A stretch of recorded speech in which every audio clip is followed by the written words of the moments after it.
Kita lupa untuk menjadikan kenyang kita ibadah dan lapar kita ibadah. Bulan puasa diajar balik, diingatkan balik. Kamu kenyang itu ibadah, kamu lapar itu ibadah. Kamu tidak mampu melihat Allah di dunia ini, tetapi kita mesti beriman bahwasanya Allah Azza wa Jalla senantiasa melihat dan memerhatikan kita. Itulah kamalul ubudiyah. Kita beramal dengan Islam dan aspek ihsan ini digarap dalam satu ilmu yang disebut sebagai ilmu tasawuf. Kalau kita ada aspek syariat digarap dalam ilmu yang dinamakan dengan ilmu fiqh. Aspek iman digarap dalam ilmu yang dinamakan dengan ilmu kalam ataupun ilmu aqidah. Dan setiap bidang itu ada alirannya. Dalam aqidah ada mazhab Ahlus Sunnah, ada mazhab Syiah dan sebagainya. Dalam fiqh ada mazhab Ahlus Sunnah juga, ada mazhab yang 4, ada mazhab yang lebih daripada itu, 9 mazhab. Sebahagiannya mengatakan mazhab yang mu'tabar ada sampai 9. Tak masuk lagi mazhab-mazhab yang di luar daripada Ahlus Sunnah yang ada di dunia Islam, dengan Khawarijnya, dengan Ibadhinya, dengan Zaidiyah dan sebagainya. Begitu juga dalam aspek kesufian ini, tasawuf ini, kita ada aliran-aliran yang dikenali sebagai tariqah. Aliran-aliran yang dikenali sebagai tariqah.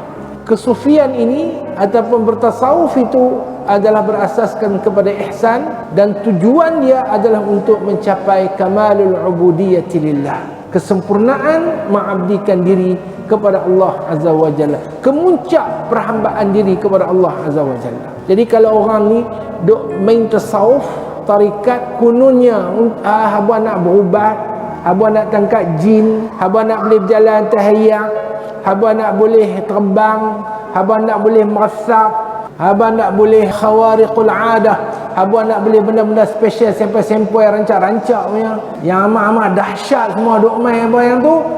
This is not the target of tasawuf. Ini bukan matlamat tasawuf, dan itu sudah masuk kerja-kerja syahwat yang dibimbangi bersalut dengan tipu daya syaitan. Jadi kalau orang nak meratik banyak, haba nak boleh terbang, ibadat kuat, haba nak meresap, takik tak makan, orang tembak tak lut, haba nak boleh baca apa yang ada dalam fikiran orang, kononnya kasyaf dah dan sebagainya. Dah hati-hati ada sejenis kasyaf namanya kasyaf jin. Ini semua bukan tujuan tasawuf. Tujuannya adalah yang benar, dia adalah aspek ihsan dalam agama kita, dan untuk mendekatkan diri kepada Allah Azza wa Jalla. Puasa ini mengajarkan kita dengan ubudiyah ini, perhambaan ini. Bagaimana kita menjadikan the whole life, keseluruhan hidup kita ini al-ibadah, sebagai ibadah. Kadang-kadang kita lupa untuk menjadikan kenyang kita ibadah dan lapar kita ibadah. Bulan puasa diajar balik, diingatkan balik. Kamu kenyang itu ibadah, kamu lapar itu ibadah. Bagaimana kenyang itu menjadi ibadah? Apabila kita berbuka puasa, makan dengan niat berbuka puasa, dapat pahala. Makan pun boleh dapat pahala. Bagaimana apabila kita lapar? Lapar itu membuahkan pahala, mendekatkan diri kepada Allah Azza wa Jalla. Hari tu ni pun kita lapar juga, masa hari tak puasa. Tidak. Tak ada makan pagi, lapar tergedi-gedi. Tak ada makan pagi, lapar tergedi-gedi. Tak ada buat kerja sampai ke tengah hari, lapar tergedi-gedi, dapat pahala ke? Tak dapat pahala. Kerana tidak disertai dengan niat ibadah dan bukan dalam konteks ibadah.